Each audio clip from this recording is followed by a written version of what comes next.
joining us on a Tuesday in downtown Charlottesville. It's election day. This is literally one of my favorite days of the year. I'll tell you, a short list for my most favorite days of the year, just off the top of my head in no particular order. The opening weekend for March Madness, the college basketball tournament, that's probably my all-time favorite, followed very closely by the ACC basketball tournament. You, of course, have got to include the Super Bowl in there. That's a big-time outing for sports fans that are out there. I love, ladies and gentlemen, obviously Christmas, especially with two young sons. Christmas is special. Thanksgiving is special.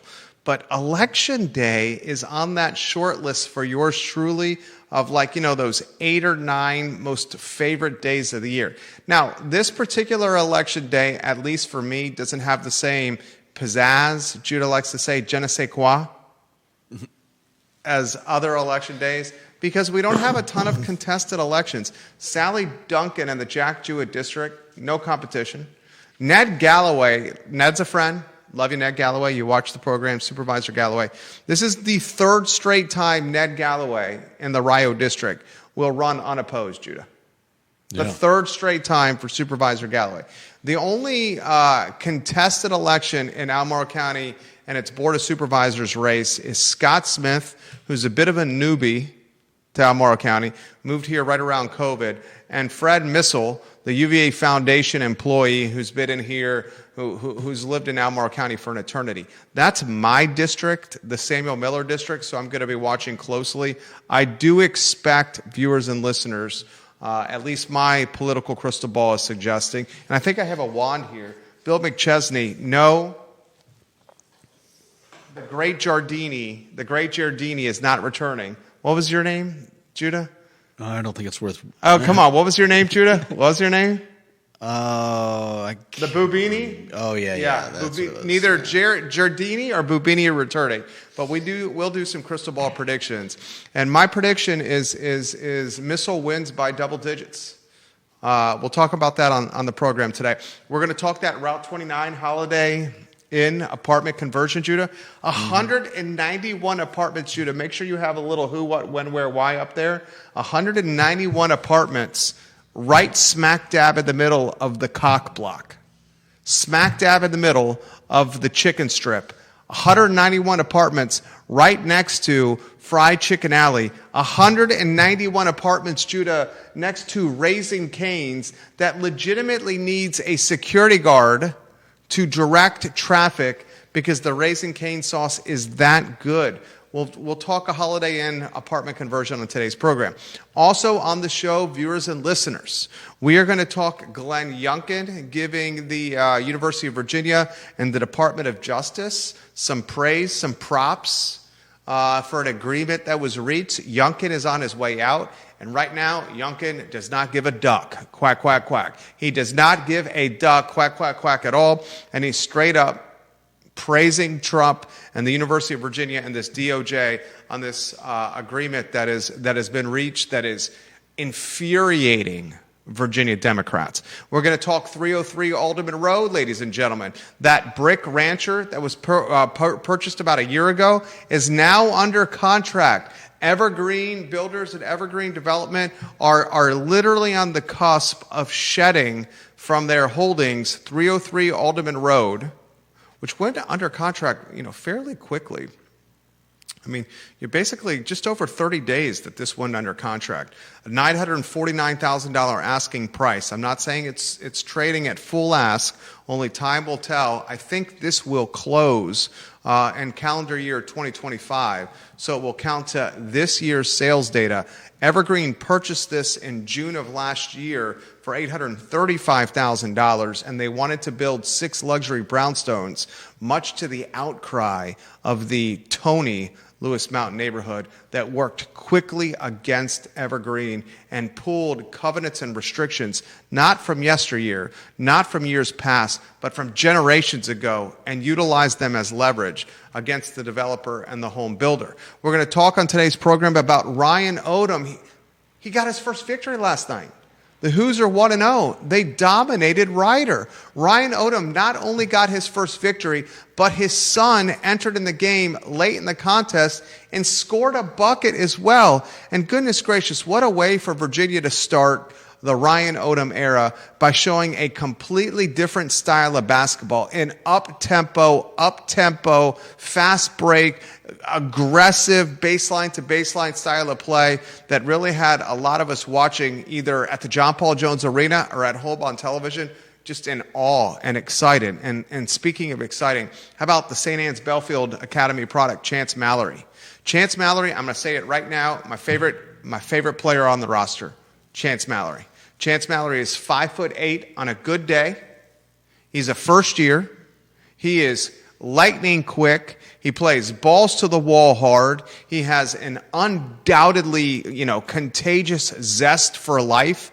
He comes in the ball game, plays 24 minutes. He's hitting the defensive glass, the offensive glass. He had 3 pickpockets, back-to-back three-pointers for Chance Mallory, and clearly has become a crowd favorite at Wahoo Nation. And he's played only 1 game. It's just a matter of time till Chance Mallory enters the starting lineup. So much to cover on the broadcast, ladies and gentlemen, including Vision Barbecue openly admitting they're struggling with the rising cost of beef. Yes, beef.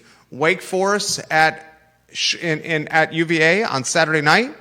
UVA is a 6.5-point favorite. The game's on national television. So much on the broadcast. We can't wait to talk about it today on Election Day. We'll give Conan Owen some love.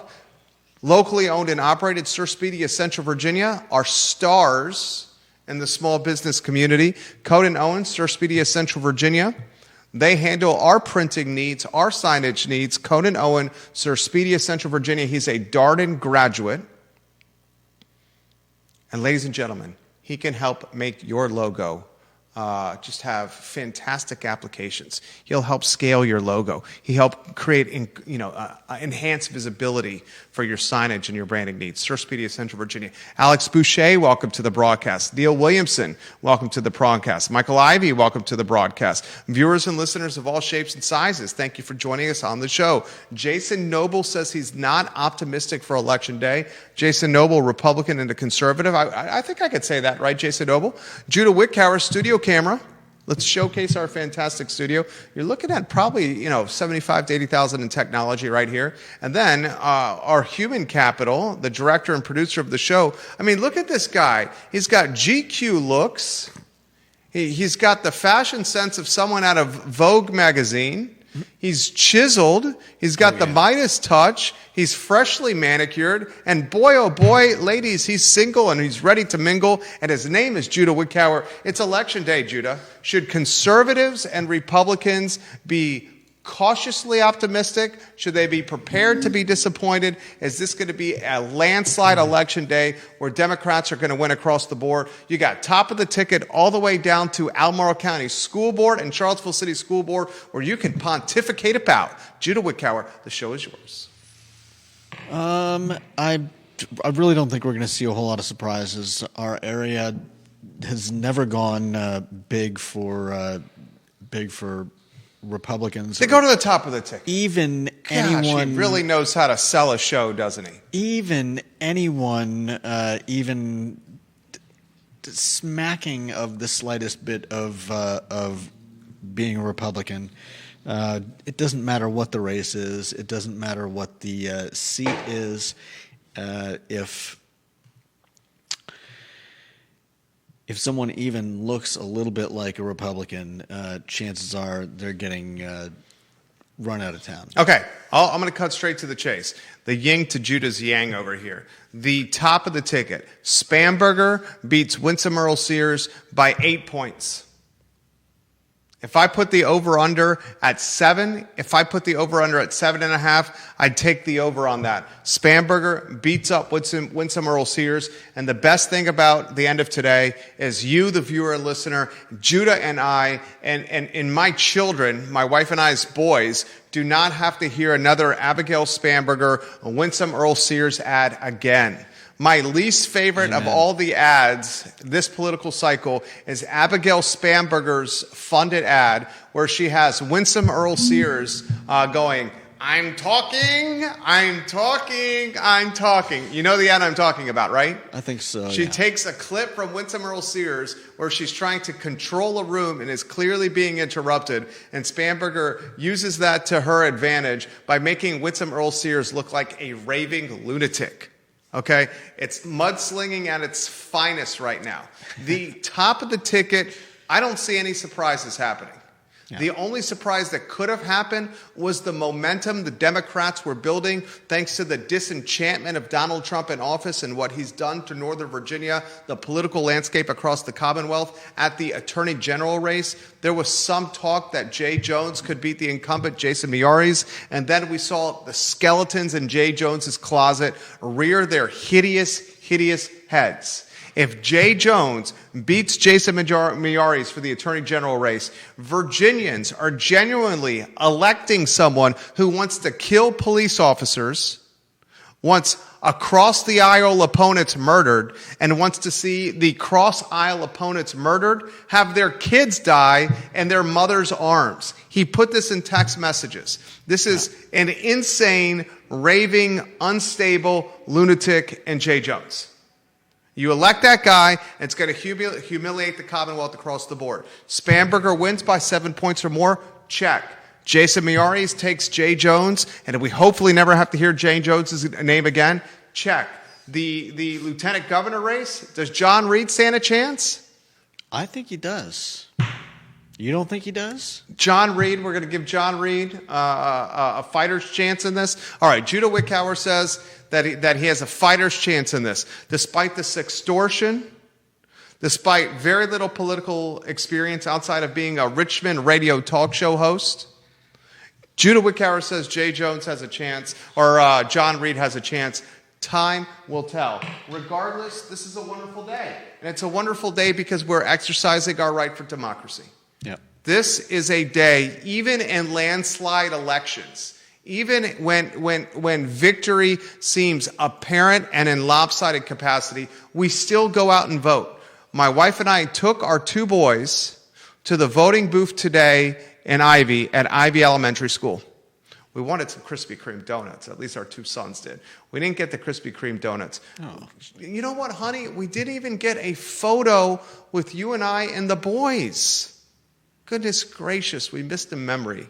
Regardless, we exercised our right to vote. Now, let's go from the top of the ticket all the way down.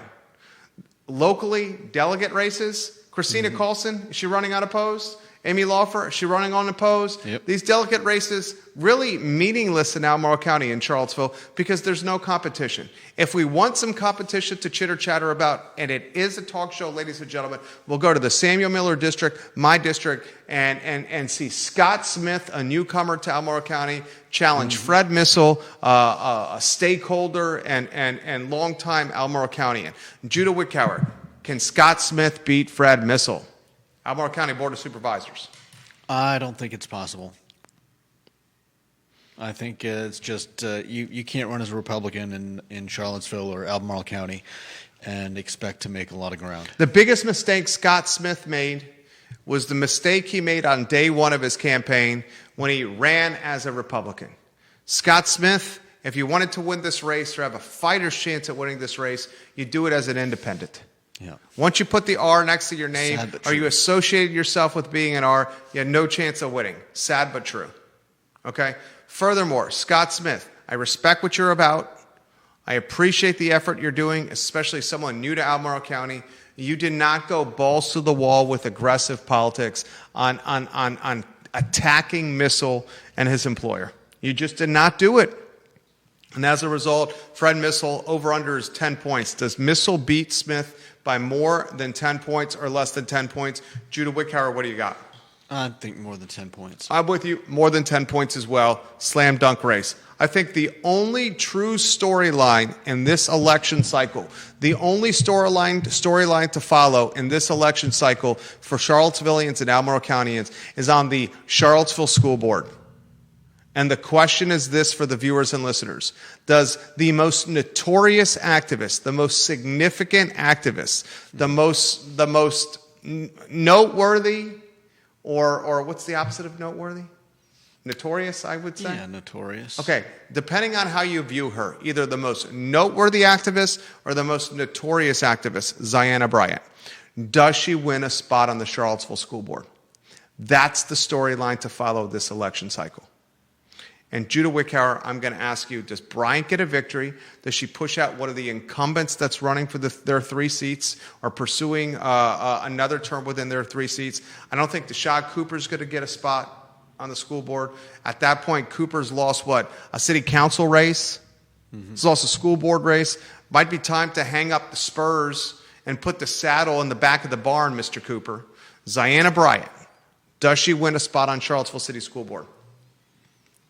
I think she probably will. I agree.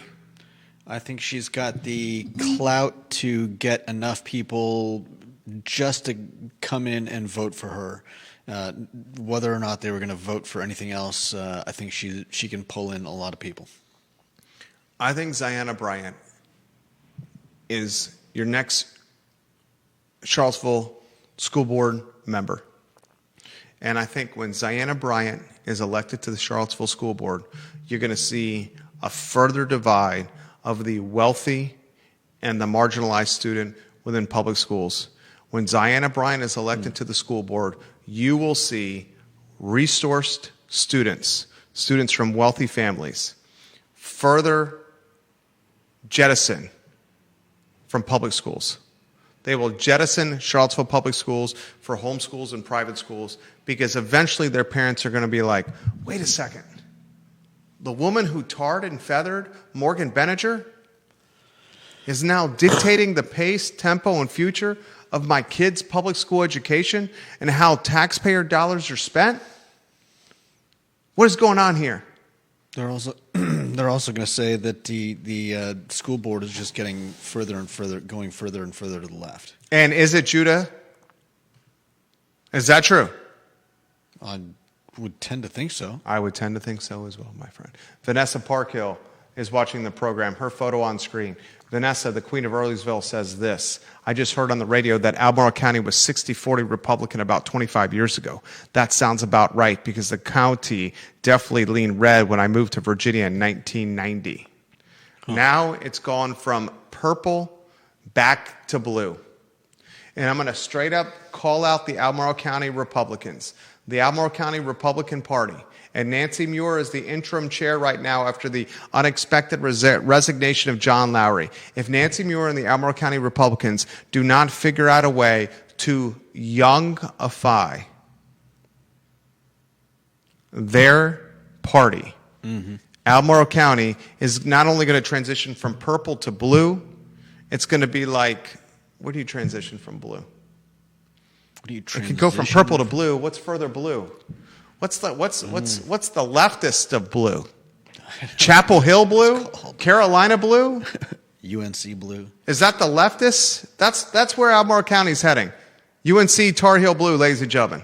Albert Graves watching the program. His photo on screen. He's watching in Crozet most certainly. Why wouldn't Ziana Bryant get a victory? The Dumbocrats want to elect a governor who allows boys and girls bathrooms and its top law dog fantasies about killing his opponents and his children. Why wouldn't they elect Bryant? I would imagine that's some sarcasm over there by Warrior AG. Albert Graves. Maybe a little bit facetious. A little facetious right there from Albemarle Graves, who's a big-time Commanders fan. I don't know about you, Albert Graves, but I got serious beef with Coach Quinn, leaving Jaden Daniels, our face of the franchise, in that game against Seattle to watch him dislocate his left elbow and most certainly be out the rest of the season. Randy O'Neill says Albemarle County's got blue balls. Goodness gracious, great balls of fire. Conan Owen says Indigo. Roy G. Biv. For us to figure out what shade of blue Albemarle County is becoming. Let's give some love to Charlottesville Sanitary Supply, 61 consecutive years in business. The Vermillion family has a fantastic online ordering platform, charlottesvillesanitarysupply.com. They offer same-day delivery for your sanitary needs, and the delivery is free. Charlottesville Sanitary Supply, located on East High Street and online at charlottesvillesanitarysupply.com. The Vermillions are 5 generations strong in Albemarle County, and their family business, ladies and gentlemen, is 3 generations of family strong. The Vermillions are good people. Deep Throats photo on screen. Ziana Bryant will get elected, he says. All you need to know about Charlottesville is Ziana Bryant winning a spot on the school board. He says it's Joker Town. Thank heavens I have the money for private school. Deep Throat's words. He also says, though I guess we could hold out hope that the other members just roll their eyes at her and in 4 years she runs for the next office and gets shellacked, I hope. I'm going to tell you right now, Ziana Bryant is platforming the school board to the next level of politics, and probably she has an eye on a delegate seat, Ziana Bryant. Okay? Because right now, your Charlottesville is going to elect somebody in their early to mid-20s who has no children, who is solely running on a platform that I went to school within the Charlottesville public school system, and that's why you should trust me with hundreds of millions of dollars of taxpayer dollars. And negotiations with unions, SROs, metal detectors, and every other political landmine and political bomb that's tied to public schools in Charlottesville, Virginia. Well, when you put it that way... Isn't that the reality? That is the reality right there. Ginny Who's photo on screen. Ginny Who, Ginny Who, Ginny Who. There was actually a GOP table at my polling station this time, and they often do not bother. That being said, the ladies at that table were not speaking unless spoken to, while the Democrat volunteers were actively engaging in conversation. I saw the same thing at Ivy Elementary. Literally the same thing, Ginny Who, the exact same dynamic playing out. Kevin Yancey watching the program, the mayor of Waynesboro. I'm not sure what this comment is referring to, Kevin Yancey. Neil Williamson's watching the program. For what it's worth, each of Albemarle County's magisterial districts have more development area voters than rural. How does Albemarle County's aging demographic impact the voting trends?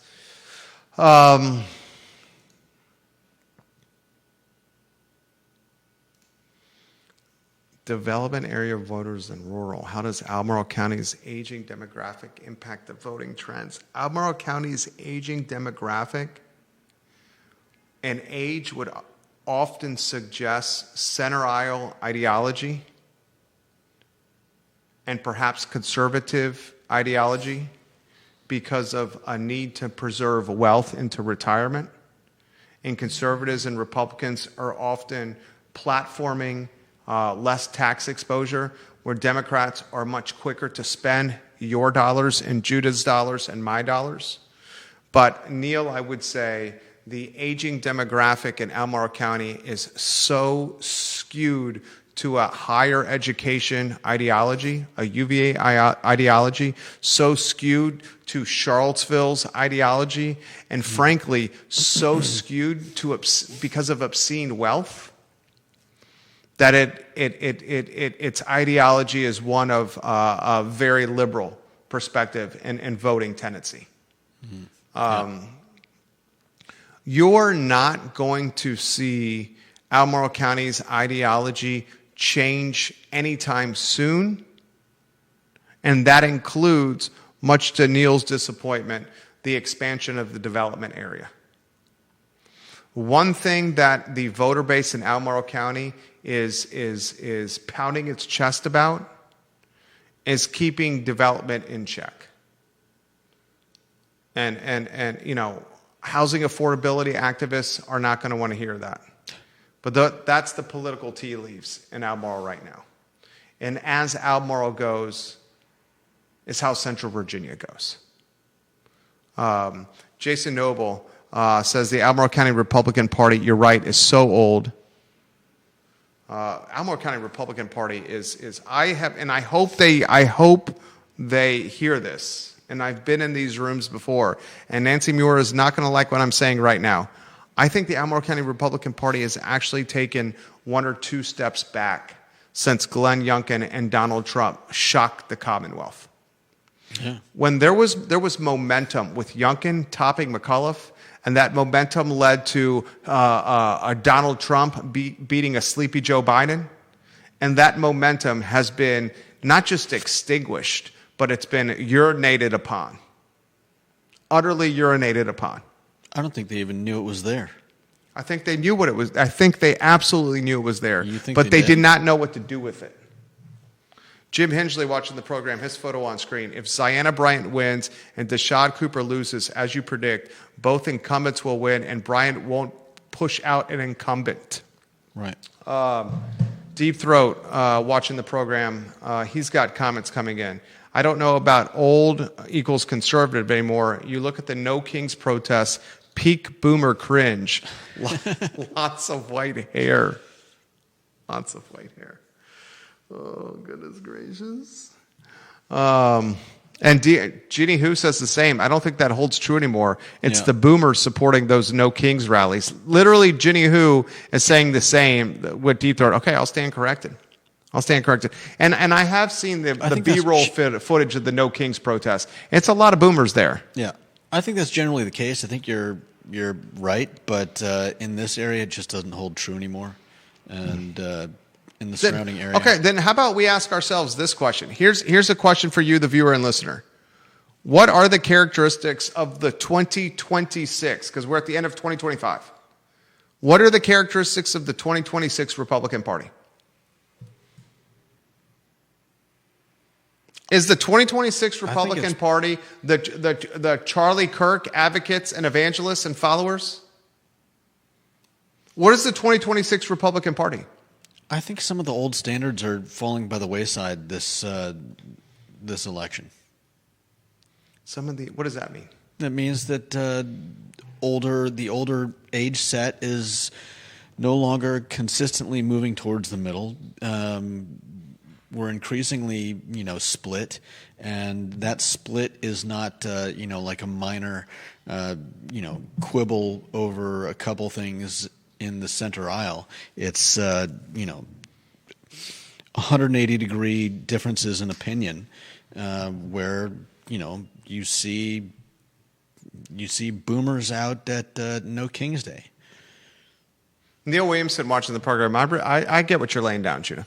He says, urbanization is a better measurement than age. For example, the New York mayoral election. Vanessa says it's not just the Albemarle County Republican Party who has taken a step back, but the entire statewide Republican Party, 100%. And it's interesting, the Republicans in the Commonwealth and the Republicans in Albemarle County had a window open with Youngkin and Trump. They had a window open.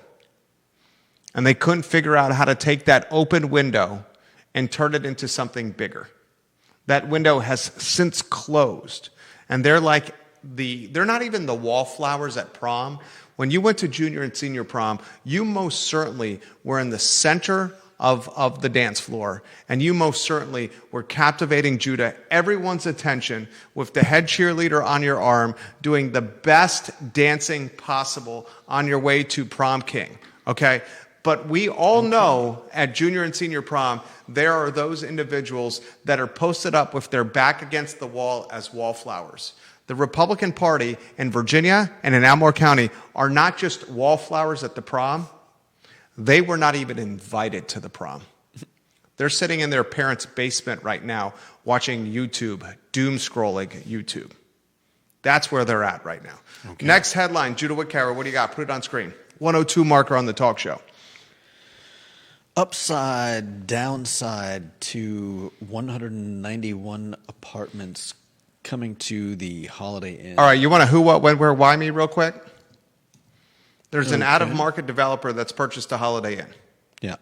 That out-of-market developer wants to take the Holiday Inn on Route 29 and convert it to 191 apartments. Called The Palms. It's going to be called The Palms, as if we're in Palm Beach or in South Florida. Yeah. Okay, this 191 apartments, this developer is not going to change much of the exterior. Right. They're only going to do a small pool and some decking around the pool. Mm-hmm. And they want to do that because they want to fast track this project. They also want to keep their cost in line. Yeah. They want to take a hotel and make it 191 apartments.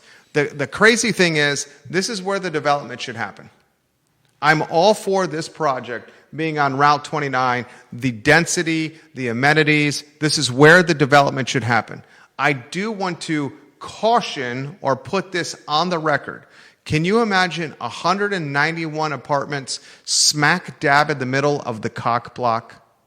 Smack dab in the middle of fried chicken alley? It's a little before the fried chicken. No way, Judah. It is. The fried chicken starts at Chick-fil-A in Barracks Road. The fried chicken starts at Zaxby's on Emmett Street. Okay. And the fried chicken goes to Popeyes, Raising Cane's, and KFC. This is smack dab in the middle of the cock block. This is the cock block.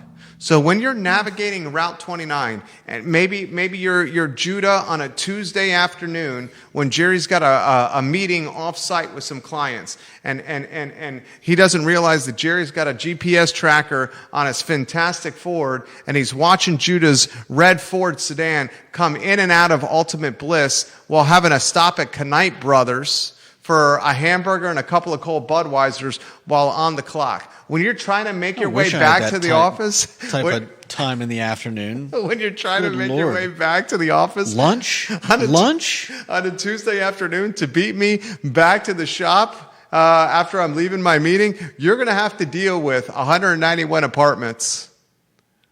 Their residents, smack dab in the middle of Raising Cane Sauce, Zaxby's, Chick-fil-A, KFC, Popeyes, and the cock block. You're saying I'm reading that wrong? Raising Cane's has to hire a security guy to manage traffic at its location because of its sauce. Am I reading that wrong? Or is the only thing I read wrong that you went to Knight Brothers as opposed to, what's another bar that's over there? I know Ultimate Bliss you patronize. What's another bar that's over there? I don't know too many bars over there. Come on. There's an Outback across the way. Outback Crack House? There's a Plaza That's Azteca way over down there. the road. There's a Plaza Azteca over there. No, that moved. Okay. Well, is there no bars there? You're telling me there's no bar? How about the Aberdeen Barn? There you go. Problem is the Aberdeen Barn's not open on a Tuesday afternoon, not in the evening. Kevin Yancey, is it the Holiday Inn on the corner of Hydraulic and Emmett? The Holiday Inn used to be, here's a blast from the past for the viewers and listeners. Neil Williamson, you're absolutely right. I do not get north of Barracks Road. Kevin Yancey, remember when Damon's, the sports bar, was in the Holiday Inn? Do you guys remember when Damon's was there? That was a great sports bar, Damon's. They had the speakers at the table for you to listen to the game of your choice at your own table.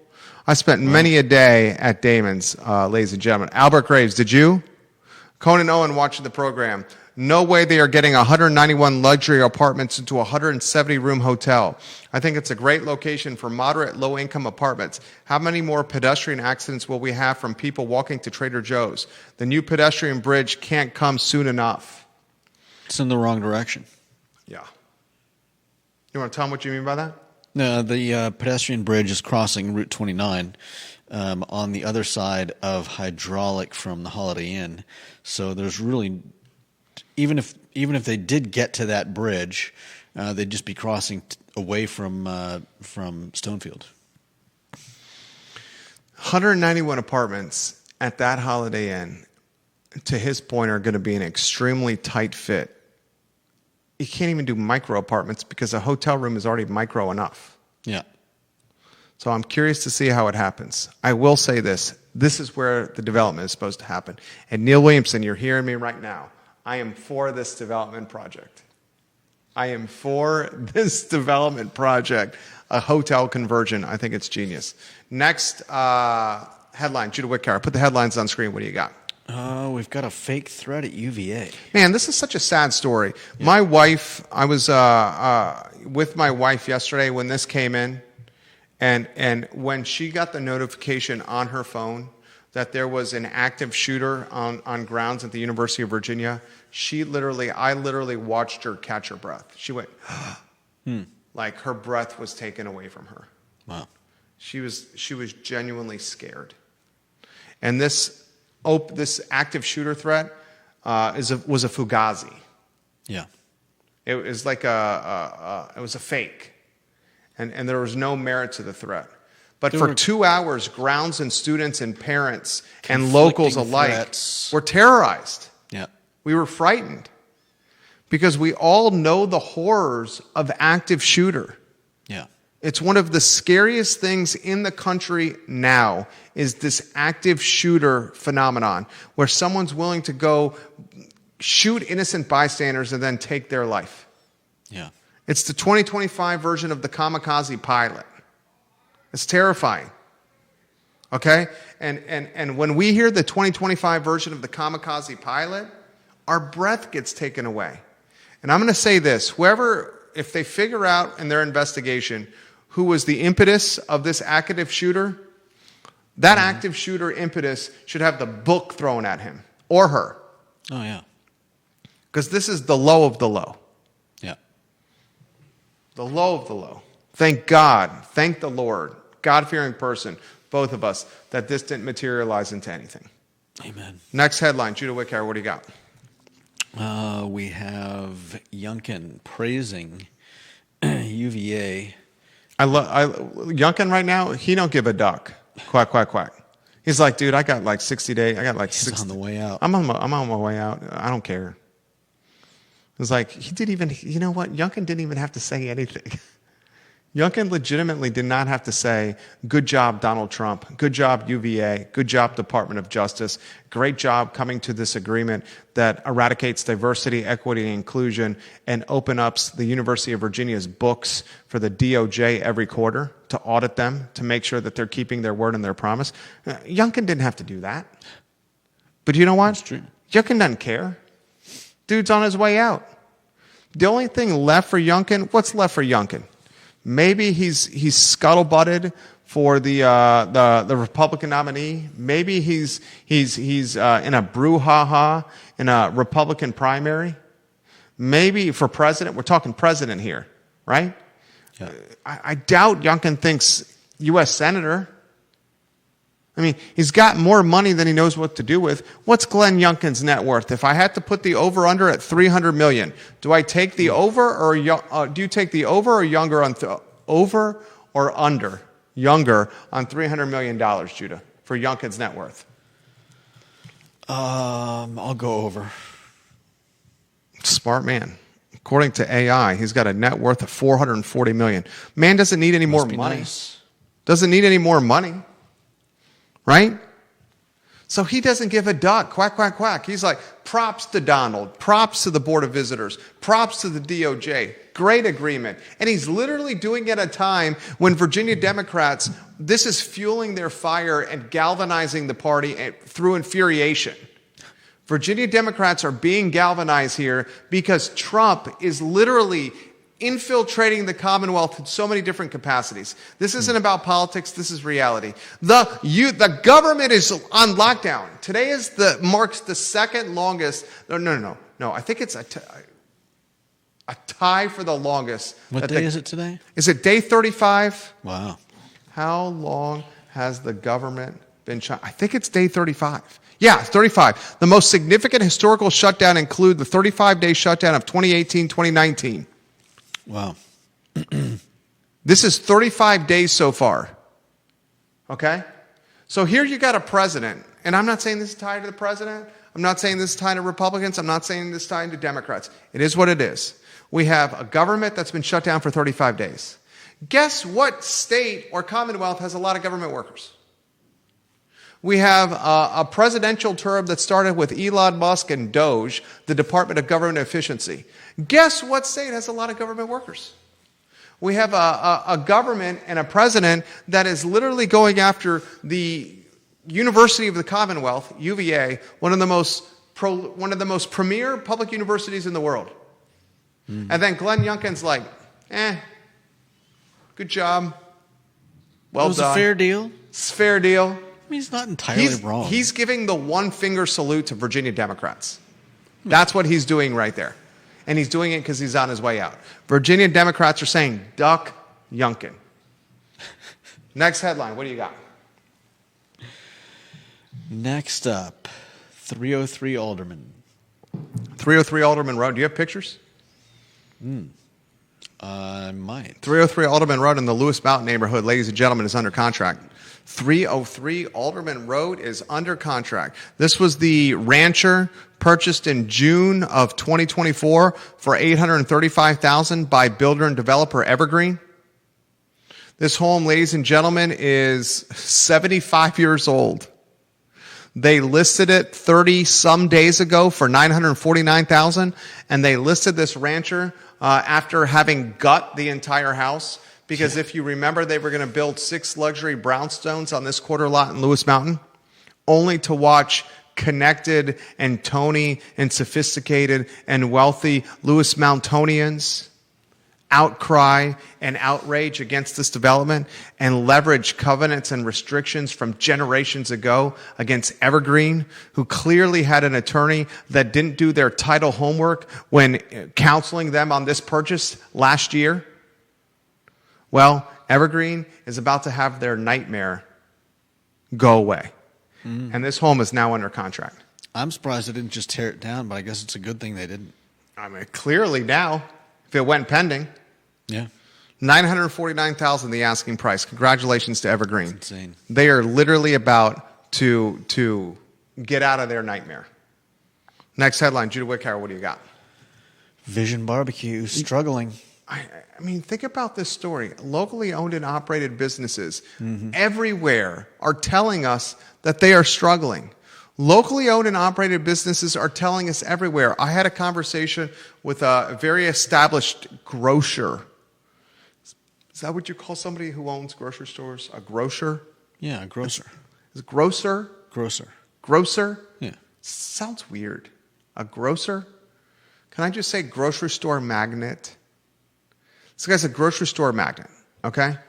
The grocery store margins have gotten so pitiful because the hourly wages of employees are so high.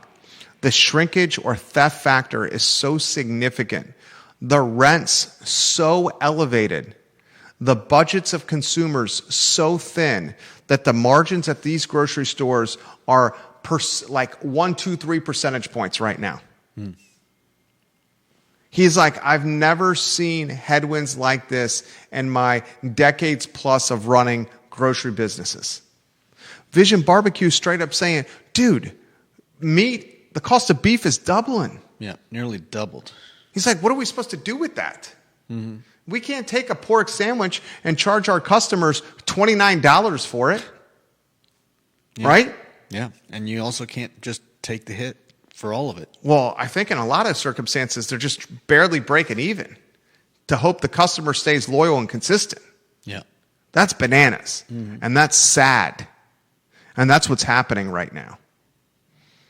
Support locally owned and operated. Another fantastic locally owned and operated that you want to support is Oak Valley Custom Hardscapes. Any custom hardscapes that you need should be done by Oak Valley Custom Hardscapes. I know firsthand, guys. Oak Valley Custom Hardscapes, a trusted name in the hardscape game. They will make a dream a reality in your backyard, your front yard, your house. Outdoor kitchen, boom, bang, boom, they can do it. Fire pit, they can do it. Bluestone patio, they can do it. Fantastic area around your swimming pool, they can do it. Oak Valley Custom Hardscapes, fantastic office in the Wells Fargo building in downtown Charlottesville. Judah Wickhauer, 2 headlines left. Virginia football, Wake Forest, Saturday night, ESPN. The Wahoos a 6.5-point favorite, and Virginia is riding a 7-game winning streak. They are number 11 in one poll, number 12 in the other poll, and a clear path to the ACC championship. It's looking like Tony Elliott's going to be the ACC Coach of the Year. It's looking like Cam Robinson is going to be the ACC Defensive Player of the Year. And it's looking like the Wahoos could be an ACC champion and earn a berth into the college football playoff. This is an incredible outhouse to penthouse, rags to riches story that we should champion and celebrate here in Charlottesville and beyond. And speaking about the Wahoos, how about Ryan Odom getting his first victory last night, Judah Wickhauer? Ryan Odom gets his first victory, the heir apparent, the obvious apparent, the clear-cut apparent to Tony Bennett, and while getting a victory last night against Ryder and the season opener, Ryan Odom's kid scores points. A bench warmer logs minutes and scores points. And how about local boy that's looking like a superstar, Chance Mallory? Chance Mallory has a zest for life that is contagious and will make this 5'7", 5'8" point guard the most beloved player, not only on this roster, but potentially since what? Kyle Guy? Ty Jerome? Chance Mallory is not just a hometown hero, but he's a starting point guard waiting to happen, a superstar on the near horizon, and clearly the face of Virginia basketball waiting to happen. Judah Wickower was on fire today. My name is Jerry Miller. This is the I Love CVille Show.